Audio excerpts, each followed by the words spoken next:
from the corner of the Selby is Godcast studios, which is just my basement. Welcome to the show. I'm TJ, that's Zach, and today, Z, we are joined by, would you say, the most special of guests? Oh, boy. You know, you got to be careful here because it's very easy to say something that'll go to Hammy's head. But yeah, this thanks for having me, guys. No, there's nothing special about having me. I know that other people said no. I was happy to be fourth on your list, so thank you. No, in fairness, Hammy, I've never shared this with you.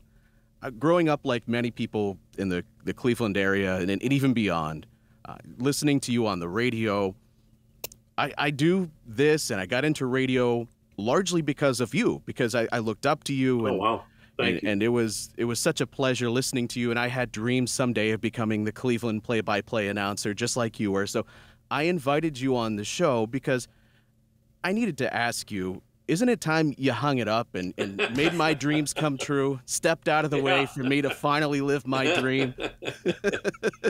Well, Pace, and I'm sorry I can't do that, TJ, because we had 2 weddings this fall and winter with children getting married, so I'm going to be working maybe longer than what I thought. You guys will be there someday, and I appreciate the kind words. I mean, that, you know, you're flattered when you hear something like that. I mean, one, you know, there's no denying I'm old, and that's part of it. I mean, my gosh, I could be your father for you 2 guys because we have children your age, and so it kind of, I know, it kind of makes you think when somebody says something like that, you know, I have been fortunate enough and really blessed to do this, now 35 years in Cleveland.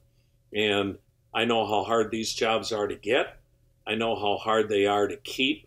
And I also know how fortunate my wife and I have been that it was Cleveland that took a chance on us because, you know, we raised 4 kids in the Cleveland area. We had Nicholas, who was a couple of months old when we got the job, and then had 3 more children, and could not have raised them in a better community as far as we're concerned. And as you guys know, in this industry, and it's changing every day, boy, not often are we allowed to do what we want to do for any length of time. And you know how fortunate you are when it does happen. And so I appreciate the kind words, but, you know, we feel like we've been the lucky ones too. The other thing is, it's fun to work in a city like Cleveland where fans are passionate. I mean, when I talk about my wife and I, we're the transients. You know, she's from Pittsburgh. I'm from outside Madison, Wisconsin. There aren't a lot of people that move to Cleveland necessarily like, say they would Atlanta or Dallas or, you know, some of the Nashville, whatnot, where nobody's from there. And I think because we're here in Cleveland, it's made the fans, they grew up, as you guys just said, you grew up Cleveland sports fans. So there's a lot more enthusiasm, and I think the feelings run deeper for fans than they do in cities where nobody's from that city. So that's also been very fortunate for us that people are passionate, they care. You know, there's no apathy when it comes to a Cleveland sports fan. Can we go back to 1990 for a minute? And wow, I know you've shared before kind of you're the plucky kid who's showing up to spring training thinking the Indians were going to win the pennant. And Herb's score kind of slapped you with a dose of reality, but you said that helped you. And just what do you remember about those early days on the job? One, you couldn't believe you had the job, you know. And secondly, you're working with Herb, so I was scared to death. And yeah, I'm, you know, basically telling Herb, you know, man, this is really a good team. And he was like, you are not correct. And we are not going to be very good. And that's not going to have any impact on how we do our jobs. And it was the best lesson you could have gotten from a guy that would always share anything if you asked, but he wasn't going to take you by the hand. You know, he wasn't going to be one of these guys that was just going to dole out advice and whatnot. You needed to ask him for that, and then he was more than willing to share it. And he gave me as good of advice as anybody. I've said it many times. Outside of my dad, no one gave me better advice in the 8 years we worked together than Herb. And I appreciated it then. I appreciate it even more now when you're older. And those early years, you're just hoping not to get fired. And I don't think I realized how lucky I was at that time to be working with somebody like Herb.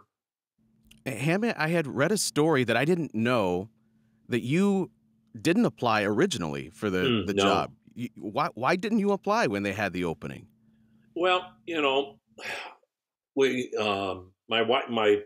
my then, or now current wife, I should say, but I mean, we met in Columbus, and she was in radio and television, and then we got married in 1988, and then we had Nicholas, our first child, like 14 months later in the fall, November of 1989. Well, the job came open shortly after the season, and this is again, guys, man, you feel like a dinosaur when you start telling these stories and how our media changed. We got the Cleveland Plain Dealer as one of the newspapers at WBNS, the radio station. So we were owned by the Wolf family, who owned the Columbus Dispatch at that time, Channel 10, and WBNS Radio. And every day we would get the Cleveland newspaper, and it was obviously something you were reading and whatnot. And I noticed that Paul Olden had left, and they were looking, and we were expecting Nicholas in November. I was part of the Ohio State Football Saturday, and so that really constituted getting ready for pregame, halftime, postgame. I was putting in 60, 70-hour weeks. I didn't have time to go through audition tapes, or not put together an audition tape from game tapes. And I volunteered to do whatever they wanted for, Terry Smith, who's now the voice of the Los Angeles Angels. He had been the longtime voice of the Clippers. I think Terry was in Columbus probably 12, 13 years. He also was doing Ohio State play-by-play football and basketball. And I just had said to Terry, hey, if you want on a home game, I'm happy to come in and give you a break if you ever want. He was great with that. And it allowed me, he gave me 2 innings of play-by-play every night for a home game. Obviously, I didn't get paid. Radio station wasn't going to pay 2 people. So I'm like, how could I apply for the Indians job? I'm not even the number one guy here. And then, you always find reasons not to go for something. And then it's the week of Christmas, see a story in the Plain Dealer. They haven't hired anybody yet. They're down to their final 4. And they speculated who they were. And you were kind of like, dang it. Why didn't I? And my wife then said, look, we can't go anywhere for Christmas. Nick's a month old. We're not going to Pittsburgh. We're not going to Wisconsin. After Mass on, Christmas morning, go to the radio station and put this tape together. No one's going to be there. It's Christmas Day. And so did that, and took about 8 hours to put a tape together. Fortunately, again, this is how you have to be lucky. We were the flagship of Ohio State. So in those days, it was 3WE, now WTAM. They carried the Buckeye games in Cleveland. They were the flagship for the Cleveland Browns. We carried the Cleveland Browns games as the affiliate in Columbus. So the 2 front offices, the 2 program directors, had a working relationship. And after the holiday, Christmas Day, whatever, the next day when people were back to work, our program director basically said to the Cleveland people, would you, now we've listened to 250 tapes. We're down to our final 4. We have no interest in opening this up any further. And because of their relationship, he convinced them as a favor, just listen to his tape. See what you think, do what you want, and the rest is history. But again, you were that close from not even getting them to listen to your tape. And again, I wasn't ready.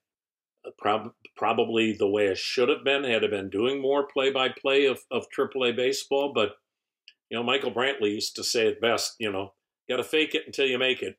And so that's why we bought a home in Bay Village going, okay, where can we sell a home quickest when we get fired after 1 year? When was the last time you milked a cow? You know what? In all transparency, I never milked any cows because I was too young. Ah. So, I was born and raised on a dairy farm. And when my dad saw kind of the future that, most farms in Wisconsin, it's always been called America's Dairyland. Most people were milking 50 cows, 50 head. And most farms were 150 acres. But my dad could see that the industry was changing. Now there was hydraulic systems coming into play. You weren't just carrying, cans of milk from the cows. You were, going to have to redo your barn to get it all set up for really a new age of milking. And so he then got a job at Perry Printing in Waterloo, a town of 1,300, which was the closest town to us. And he worked at Perry Printing then. We still lived on the farm, but they then quit farming. And then a few years later, we moved into town. So we did all kinds of chores and whatnot, but I was too young to milk.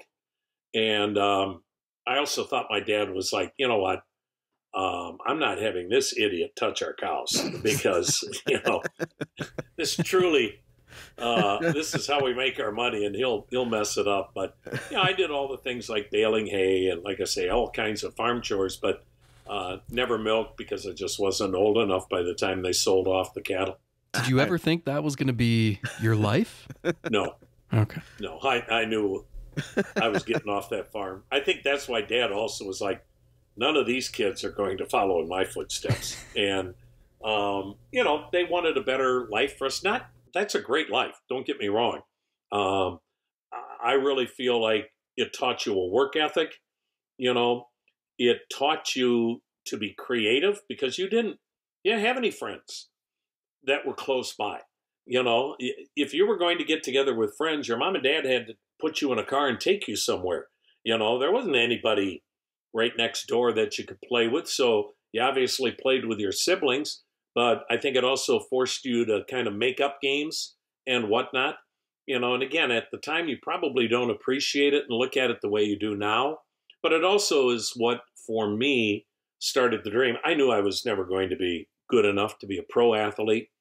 And to listen, literally sitting on a porch on a summer night, to Earl Gillespie doing the Milwaukee Braves, because they were still in Milwaukee. Their last year there was 65. That just kind of transported me into almost like a magical kingdom. Like, can you imagine doing this for a living and going to these parks and these cities? And so for me, the dream started pretty early, and part of that was being on a farm. So from there to all the games that you've called, all the great games, the big moments, and I think as a young kid, you often grab a bat and you think bottom of the ninth inning, Game 7 of the World Series. Well, here you are calling Game 7s of the World Series. Zach and I have told the story about in 2016. Zach, you feel anxiety before Game 5, realizing I could be writing the story of here's this Indians team that finally snaps this drought. And for you, I'm wondering, before Game 7, I imagine it's probably even ramped up more in 97, but even in 2016, are you feeling those butterflies? Do you feel anxiety knowing there's a chance I could be calling this Cleveland championship that so many people have been waiting for? Yeah, it's a great question that I've never been asked before. And I'm almost glad I hadn't been, because it's funny, and I'm not name dropping here when I talk about Joe Buck. So Joe was doing the games for Fox. Well, Joe and I met each other in the minor leagues. I was in Columbus, as I mentioned, as the number 2 guy. And I believe the year was 1989. Joe completed his freshman year at Indiana. And the AAA team for the Cardinals then was Louisville. And his dad, Jack Buck, obviously, was able to get Joe to join the AAA announcer for that summer and do AAA baseball. Now, I'm trying to think back. At that point, Joe's 19, and I'm in my early 30s going, oh boy, his road just got even tougher if he's already doing this 1 year into college. And so I've known Joe for a long time, and we'd be talking throughout the World Series because, we're not close friends by any means because I've just not been around Joe, but we've known each other when we were both in the minor leagues, which is kind of a neat thing. And he's always been very good to me, and I really like Joe. But I'd be more pumping him for information on the Green Bay Packers because they were going through a rough stretch. And, of course, he's doing the games with Troy Aikman and all of that. And he said to me, he goes, I know what's going on. It started, the anxiety you talk about, TJ, literally started after game 4 because now you're up 3-1. So you had 3 straight games there where you could be calling the final out of what would be a World Series championship. And I don't script things out. I just feel it has to be spontaneous. But Joe and I talked about this because I asked him, what do you do? Nobody's called more bigger moments than when, Super Bowls, World Series than Joe. And, we both had the same kind of approach in that you want to think of things throughout the day. You want to just kind of run some things by yourself. What sounds good, what may not sound good. But you never script it up because, one, you don't know how the game's going to end. You could have this unbelievably scripted call and the game ends on a triple play. And you go into your call and people are like, oh, that sucked. So I just didn't want to screw it up, because it's like, if you do get lucky enough to make that call is either going to live in eternity or in infamy. And you don't want to be on that side where people go, all those years, and that was the best that he could do. So, yeah, there were sleepless nights. There really were. And then, again, to my point, you couldn't have scripted out Game 7. For much of that game, it was a dud. Cleveland was down, 3-4 runs much of that game until the 3-run rally in the 8th inning when it didn't look like they were going to do anything. I think the greatest thing that happened for Cleveland in that game was when they took Kyle Hendrick out because, we weren't touching him and Joe Madden may have gotten a little quick with the hook. And the next thing you know, we know how the 8th inning plays out and whatnot. So, yeah, you hope like heck you're in that position again. And, and Joe was kidding, both Pat Hughes and I, because, he's known Pat forever as well. He goes, one of you has got to make a call for your club that's going to end years of misery. And I was like, yeah, thanks, Joe. We know that. But that, like I say, I think Joe Buck's as good as we've ever had. And he's always risen to the moment. You just hope you come up with something as good as Joe has done time and time again. I miss him on baseball. Because now he only works 17 weeks a year. It must be nice. My son, both my sons, Nick and Brad, remember there was a stretch where it seemed like everybody was always piling on Joe Buck. And it was like, really?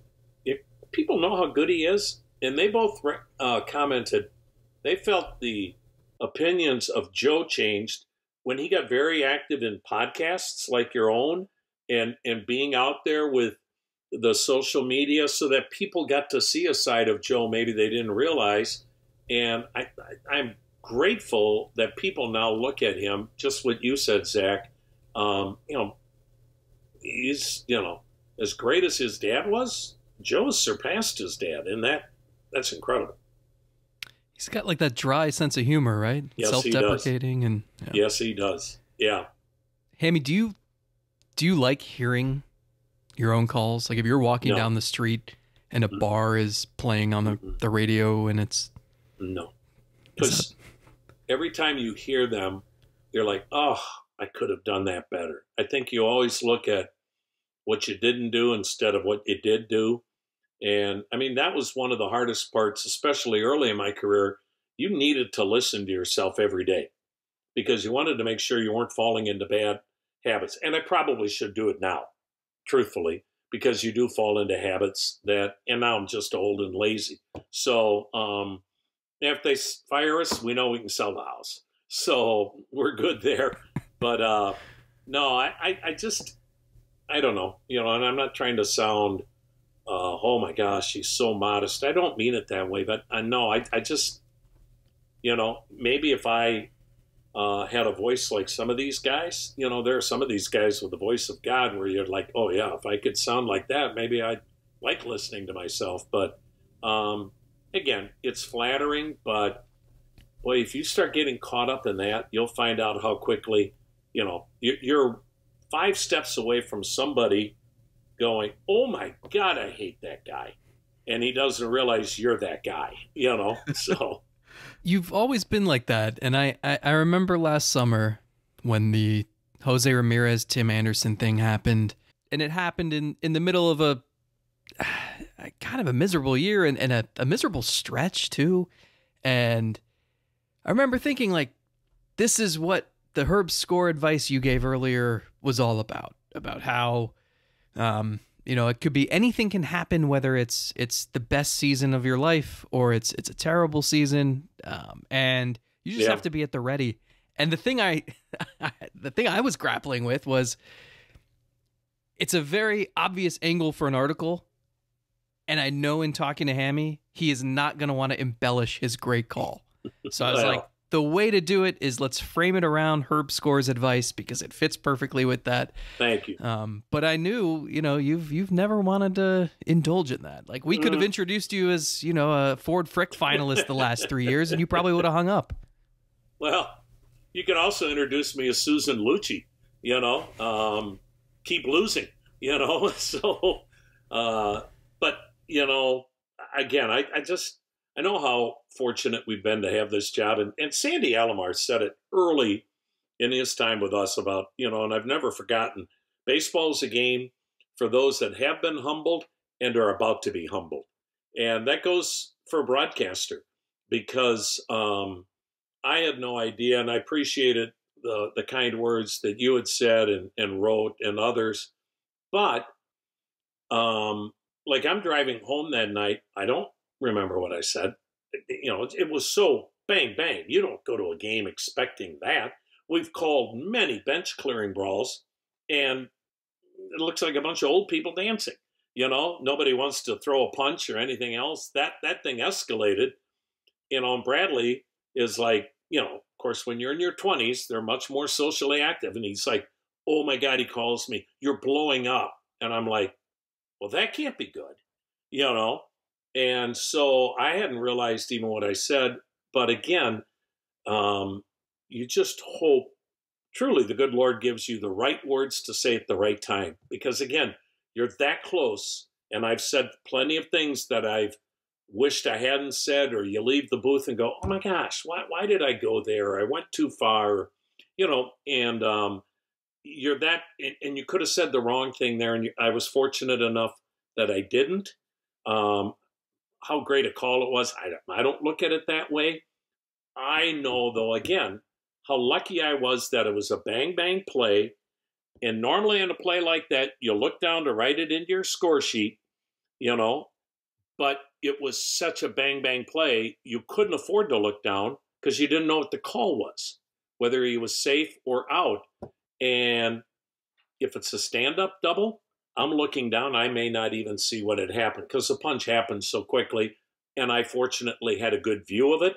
And I just, some of the still pictures you've seen, I'm sure, the photos, where you see him squaring off and the hat is cockeyed, and you're like, well, you're just asking to get beat, So, and I just think it spoke volumes, as we've all seen, about what a teammate Jose Ramirez is. That was all about him protecting the young players from Tim Anderson bullying them for whatever reason.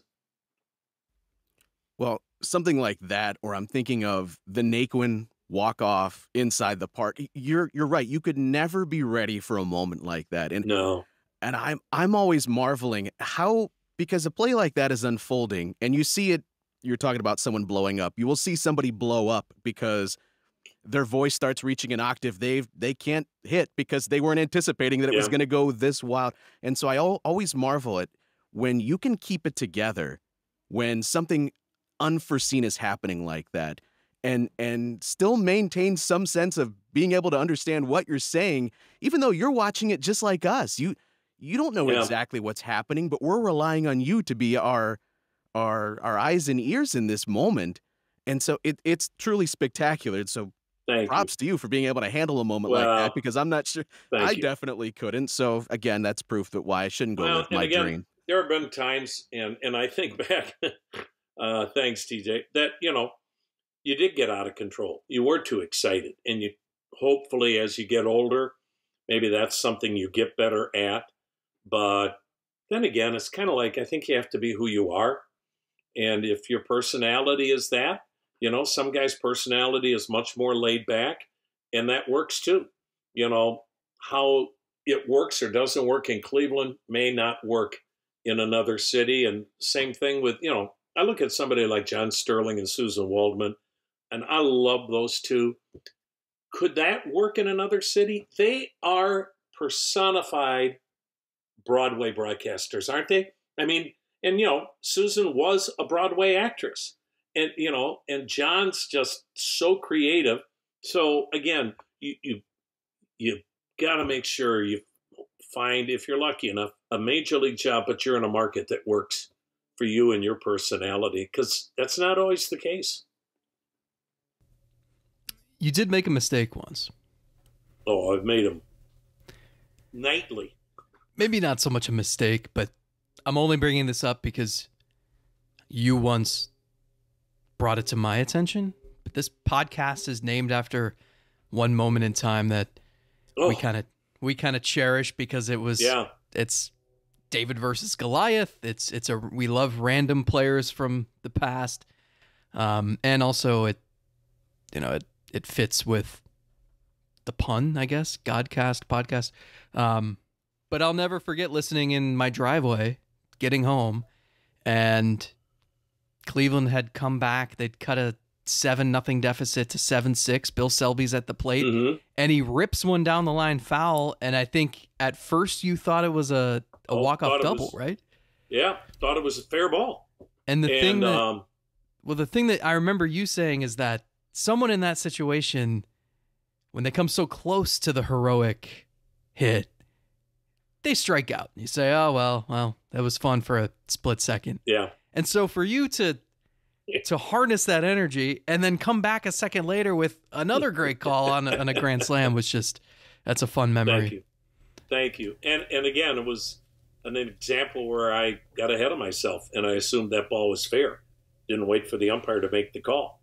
So, actually Bill Selby saved me. Because it's not the call they're playing about, hey, listen to the idiot that said Selby just walked it off on a foul ball, It was just a prediction of what was about to come, just making sure everyone was ready for it. Well, it's against Mariano Rivera. I know. And it's part of what makes it such an iconic moment, even though it's, in the grand scheme of things, it's a nothing. But to get someone like that, it's incredible. Now, of course, we're dealing with Wi-Fi issues here. You're no stranger. You've been on live radio for years and years and years. But what I always find hilarious, having worked in radio a little bit, is the truly great ones know how to make it so the listener at home doesn't know that their hair is on fire. Your things are going wrong. Just whether it's equipment not working. And I'm wondering, can you recall a time where the broadcast was just everything was going wrong, but the listener at home would not recognize that things are just going drastically wrong in this situation? Well, that's a great question. I mean, I remember Herbie and I one time showed up, I think it was an exhibition game, if my memory's correct, in Oklahoma City. We didn't have any broadcast line, or we're doing the phone there or doing the game on a phone, and you're like, man, I thought I left these days behind.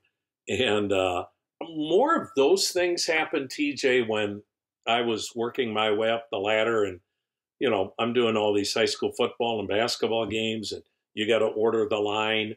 The telephone company back then would put in a a line for you to, broadcast. And, so many times you get there and it wasn't there, and stuff like that would happen. And you'd be running, to a payphone, which kids wouldn't even know what a payphone is right now, to try to. So I'm trying to think. For the most part, we're very fortunate now when you get to this level as far as, what's at stake with the broadcast and all of that.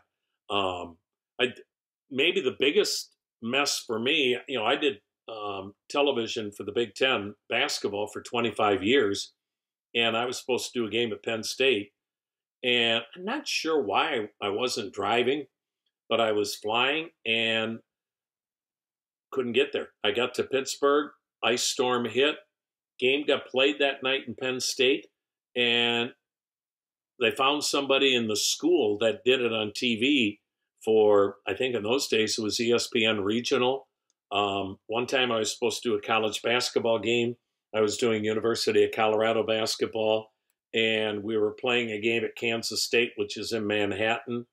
And I had, tried to tell the company, you need to get me there the night before. No, we'll be fine. We'll fly you in the day of the game. So I'm living in Milwaukee at this time, and so they fly me. I'm supposed to go from Milwaukee to Kansas City, get a rental car, drive to Manhattan, Kansas, which was 2.5 hours. Blizzard hits. I go Milwaukee to Denver. Now you got to get in line to try to find a flight. Now they find me a flight back to Kansas City. By the time I got the rental car, I got to the arena and the game was over. People are coming out, and I hadn't shaved or anything because I was going to have plenty of time at the hotel. The engineer did the game, but he didn't know anybody's name. He didn't have a roster. So whoever listened to Colorado basketball that night for 2 hours just heard numbers for both teams. Number 12 has it, shoots and scores. Okay. So those happened more as you were kind of working your way up the ladder. And they did fly me before the games from that point forward a day early. So it's like the Harry Doyle situation in Major League 2 where he's passed out and you just get fly ball caught. I was sitting in the stands this week, and a couple fans were actually reminiscing about you calling basketball games. I think they were. Yeah, I again, growing up, I mean, you can't believe you're ever going to get a major league job anyway. The odds are astronomical. I always thought it'd be easier to do college. There are more jobs because there are more colleges. And for a long time, that's what I did do. But I can remember growing up, Merle Harmon and the old Ohio State coach, Fred Taylor, would do the Big Ten game of the week. And it'd be like, oh my Lord, would that be, that'd be like winning the lottery. And I got to do that. So, and I missed it, and I still miss doing the games, but 25 years was enough. And, at some point your wife deserves some of your attention. Whether she wants it or not, right? Yeah, I'm trying to be the good husband, and she's kind of like, you know what, things work just fine when you're gone. So I'm glad to hear the things are the same everywhere. We all have the same conversations. Now, you've been blessed to be and cover and broadcast some truly great players, some great managers, of course. Mm-hmm. One of the things that always impressed me about Terry Francona here over the years was the Indians or the Guardians could just have the worst loss, and it was just demoralizing the night before, and then you'd come back in the next day, and Tito just had this uncanny ability to flush it. And you would go into those settings, and of course you did this every day with him. You would go into these settings, and you'd think, how could he have his players ready after a loss like that? And then you'd come out of it, and you'd feel so much better somehow. Right. So from your perspective, what made Terry Francona so good at being able to do that on a daily basis? I just think there are certain people in this world that have the ability to connect with every walk of life.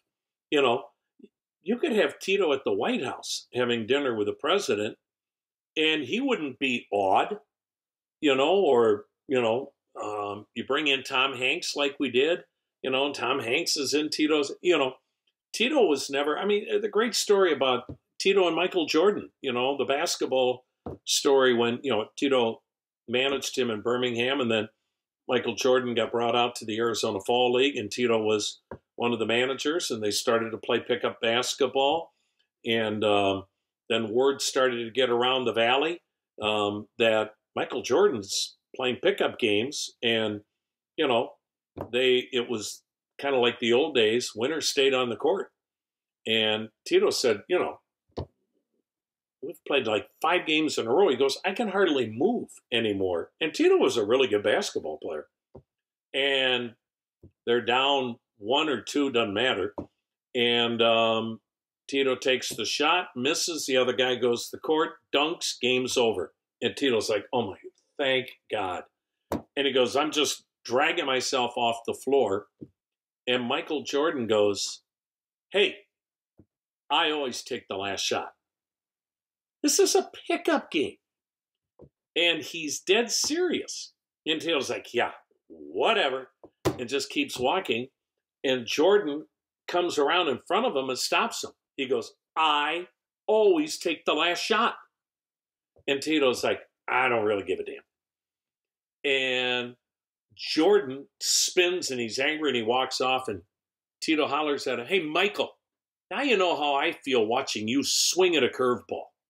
And it's like, only Tito could. He said Michael Jordan fell to his knees laughing.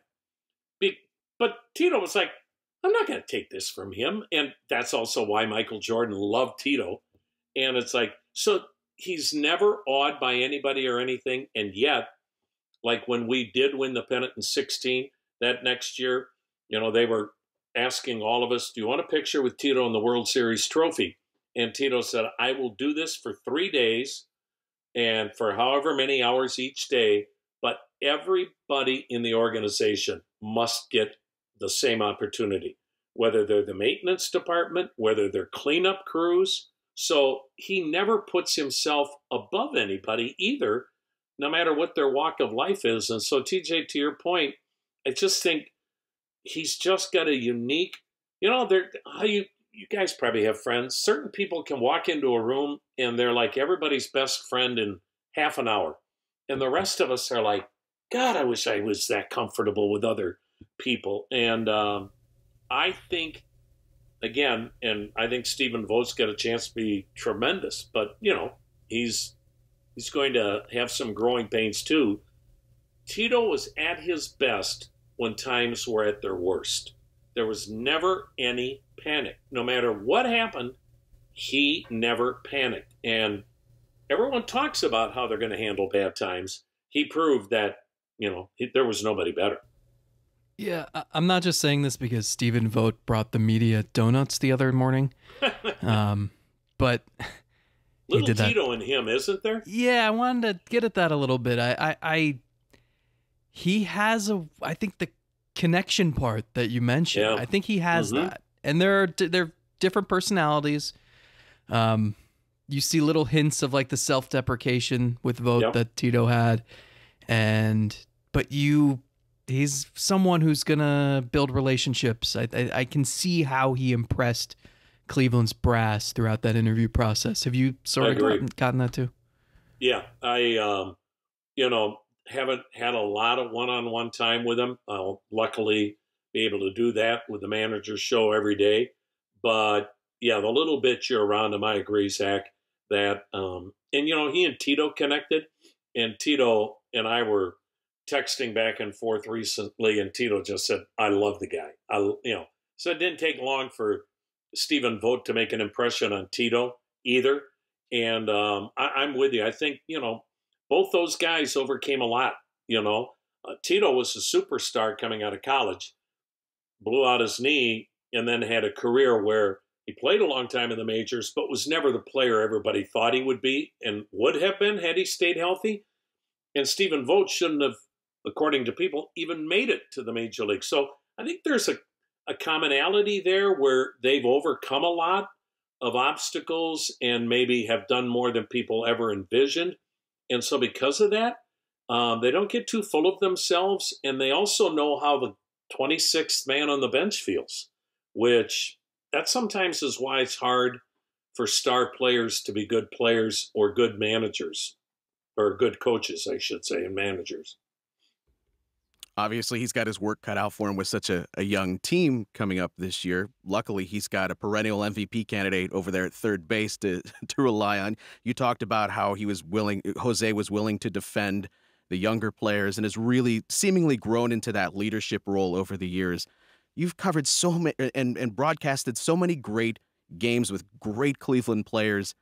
Jose, how much of a joy has it been to watch his career progress?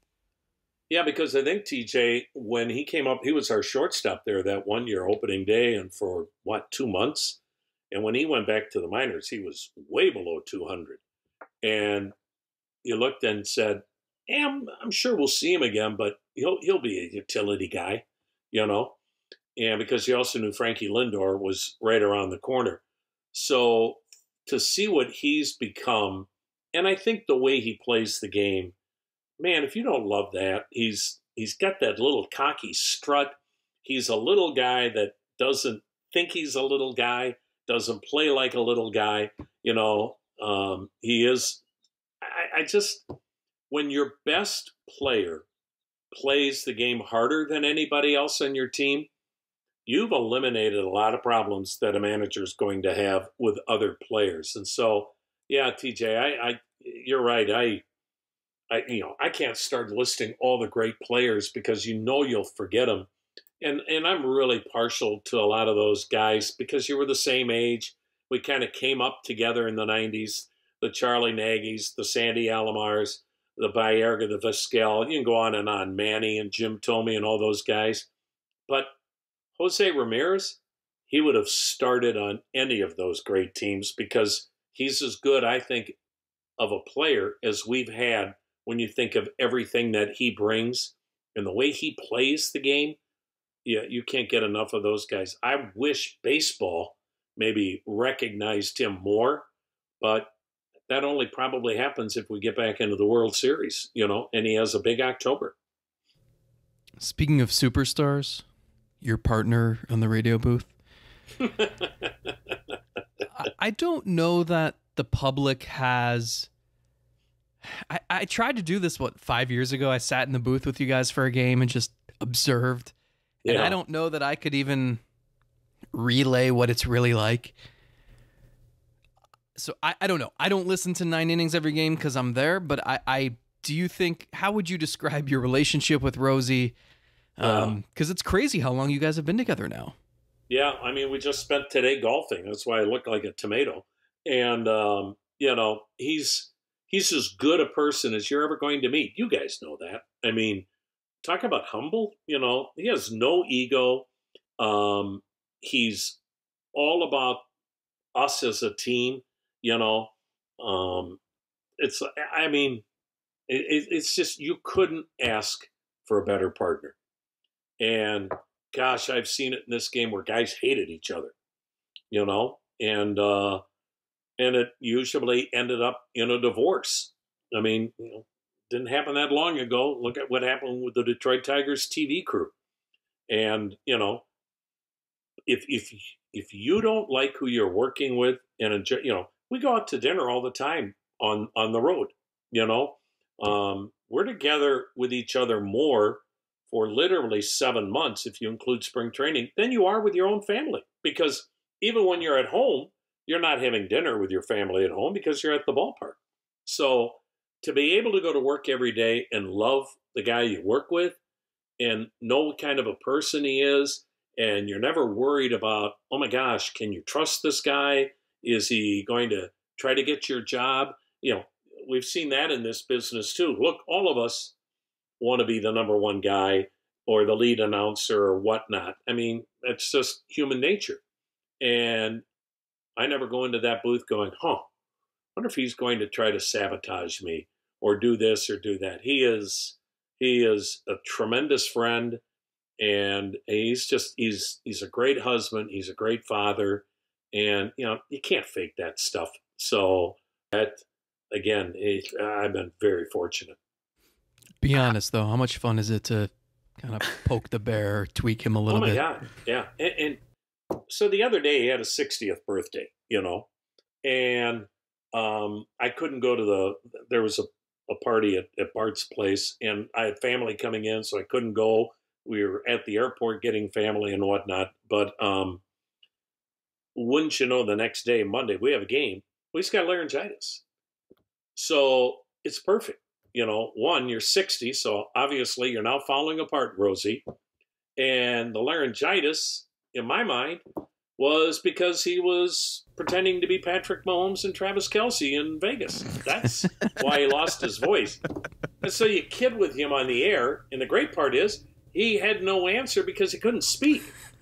And now you got people texting him. He's like, oh my God, I'm getting all these text messages. Well, if you're going to go out at night like that, it's like, oh my gosh, people believe this. And so, yeah, if you can't kid each other, and we do, if you've got thin skin, boy, that's not going to work. One of the things that you've kind of alluded to, Hammy, is the fact that the listener at home, you never know, this might be one of the few times they're listening to it. And so you're making every moment count for them, because right, regardless of the fact that if it's July, whatever, and they're in fourth place, you still have to make this an entertaining broadcast. But for someone that's been doing it for years and years, how do you still maintain that same level of fire and passion for this job? Because I know, again, TJ, how lucky I am to have it. When you get that phone call offering you the job, you can't, it's like, it's the impossible dream came true. I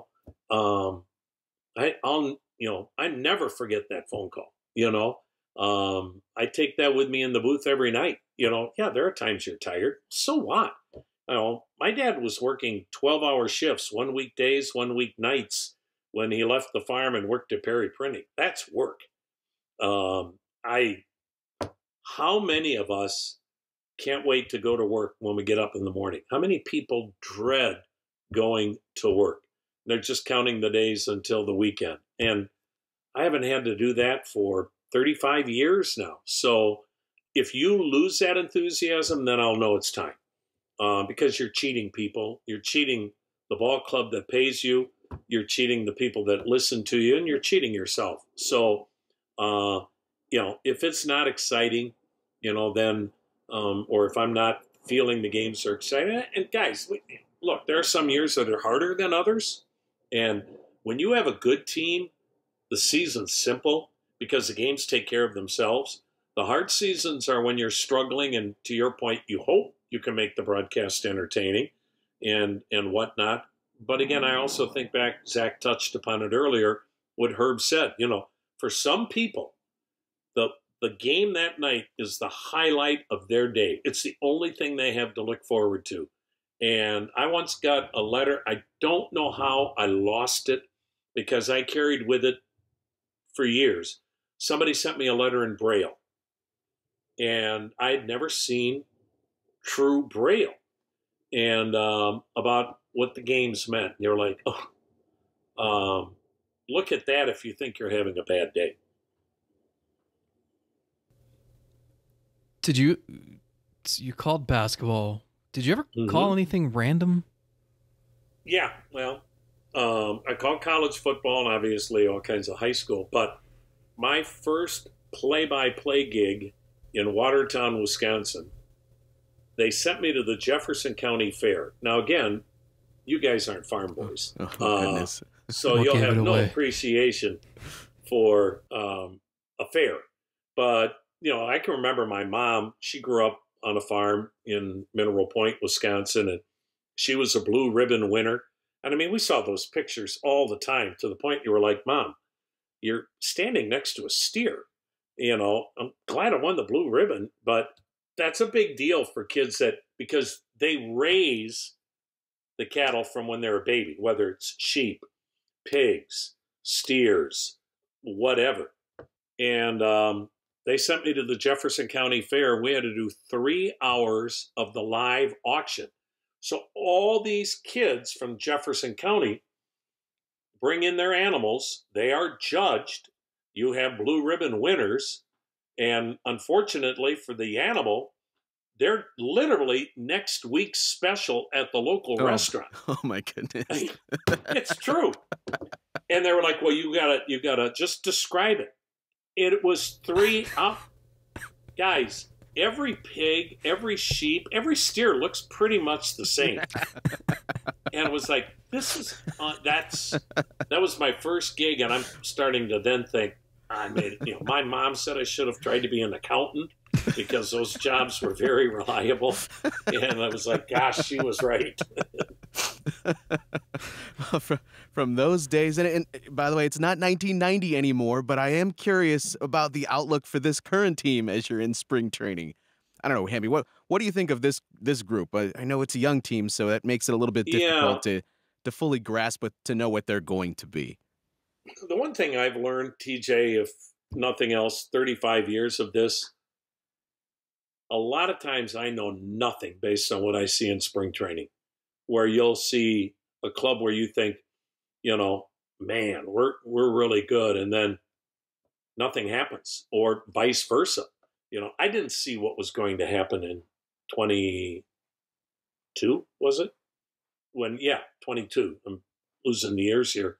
I didn't foresee that happening with that ball club, and they got on such a roll, and they were so young, and, we know how that went. And then I thought last year, they'll really take another step forward. I thought they had overachieved the year before, thought there might be a little market correction, but not to the point that it was last year.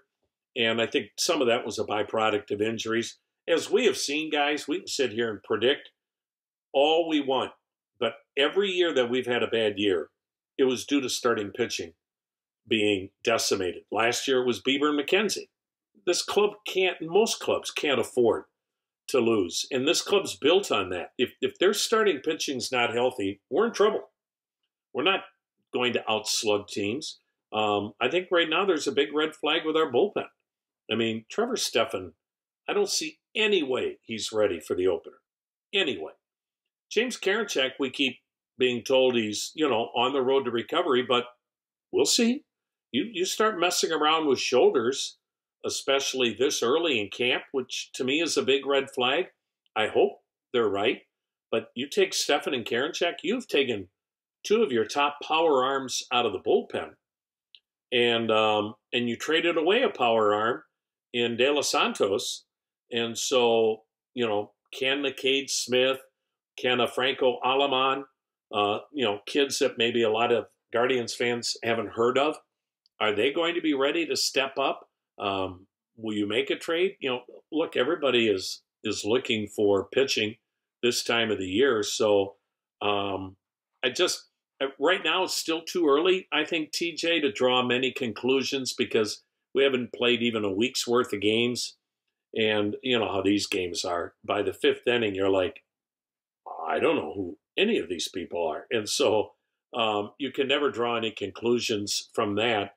I just think it is too early.